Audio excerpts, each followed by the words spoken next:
let's get right into it. If you're an A-level student studying Buddhism, you know the Nava Arahadi Budu Guna, the 9 supreme qualities of the Buddha, is literally a non-negotiable part of your syllabus. Staring at heavy text all day? Yeah, it can be a lot. So today we're going to completely decode and map out these 9 qualities in simple English right here, right now. By the end of this explainer, you won't just have these memorized for your exam, you'll actually understand the core framework of ultimate spiritual perfection. So, Itipi So Bhagavā Arahṁ, Sammā-Sambuddho, Vijjā-Caraṇa-Sampanno, Sugato, Lokavidū, Anuttaro, Purisa-Damma-Sārathi, Satthā Deva-Manussānaṃ, Buddho Bhagavati. You've probably heard that chant 1,000 times, right? But for your exam, you've got to look past the daily ritual. That single paragraph is the ultimate metric of the Buddha's spiritual perfection. It neatly packs in the 9 qualities that separated him from, well, literally every other teacher or philosopher in history. Okay, let's dive into this. To make it super easy to digest, we're breaking these 9 complex terms into 5 simple thematic buckets. 1. Purity and self-awakening. 2. Perfect vision and conduct. 3. Knower of the worlds. 4. Tamer and ultimate teacher. And 5. The blessed Enlightened One. Section 1. Purity and self-awakening, mastering the internal self. We kick things off with Araham. In plain English, the perfected one. But what makes him perfected? It's because he completely, utterly eradicated all internal defilements. The source texts call these kilesa, basically the toxic enemies of the mind. Greed, hatred, and delusion. And he didn't just suppress them, he ripped them out by the root. Just imagine a mind with absolutely 0 negative states. That is the foundation of his purity. That is what it means to be Araham. Next up is Sammā-Sambuddho, meaning the fully awakened one. The absolutely crucial detail to remember here is the sheer independence of this achievement. The Buddha didn't have a mentor handing him the keys to the universe. He discovered the universal truth, specifically the 4 Noble Truths, entirely on his own through immense effort and supreme wisdom.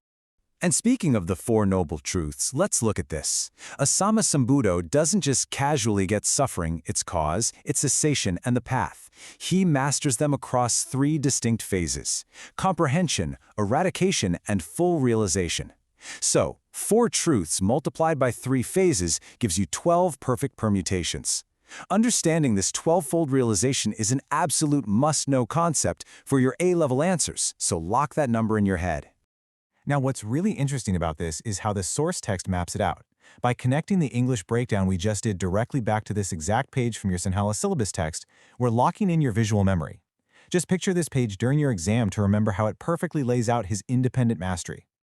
Section 2. Perfect vision and conduct. The balance of theory and practice. All right, quality number 3, Vijjā-Caraṇa-Sampanno. I actually love this term. Vijja means perfect knowledge, and Karana means flawless behavioral conduct. Have you ever met someone who's incredibly book smart, but just terrible at practical life? Or someone super practical but lacking deep understanding? Well, the Buddha had 0 gap there. There was this seamless harmony between his infinite wisdom and his everyday actions. To get super specific for your exams, the Vijja, or knowledge part, refers to the Ashtavidya, the 8 specific supreme knowledges. We aren't talking about normal intellect here. These are profound spiritual sciences, like the ability to recall countless past lives and possessing divine vision. So remember the number 8 for his knowledge. And on the flip side, we have 15. This represents the Pāsalos Karanandama, the 15 perfect conducts. This contrast is a great little hack for your notes. 8 supreme knowledges, 15 perfect conducts. Combine them, and you get Vijjā-Caraṇa-Sampanno. If we look at the original source material, it lists out these 15 conducts perfectly. We're talking extreme restraint of the senses, moderation in eating, wakefulness, you name it. It just proves that his massive intellect was totally grounded in absolute, unshakable daily discipline. Moving right along, the 4th quality is Sugato, or the well-gone one. This basically means he walked the Noble Eightfold Path flawlessly. No wrong turns, straight to the ultimate goal of nirvana. But it also means he was flawless in speech. A Sugato speaks only what is absolutely true, perfectly timed, and completely beneficial to the listener.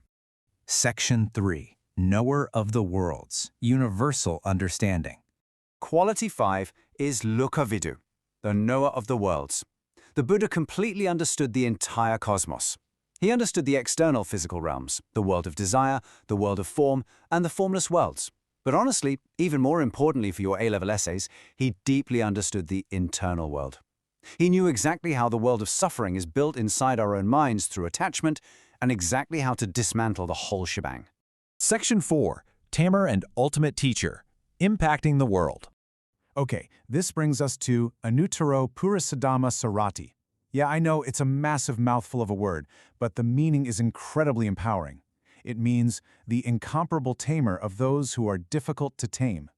The Buddha was the ultimate, fearless guide for the most dangerous, stubborn, or arrogant individuals. He didn't just teach the polite students. He took on society's absolute hardest cases. Your source text highlights some really wild narratives here. Take Angulimala, the terrifying serial killer. When everyone else ran away in absolute terror, the Buddha walked right up to him. No weapons, no army, he just used his supreme wisdom and boundless compassion to stop a killer in his tracks.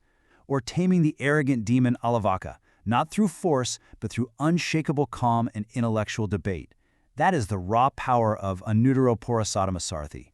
Following that, we have Satthā Deva-Manussānaṃ, meaning the universal teacher of both gods and humans.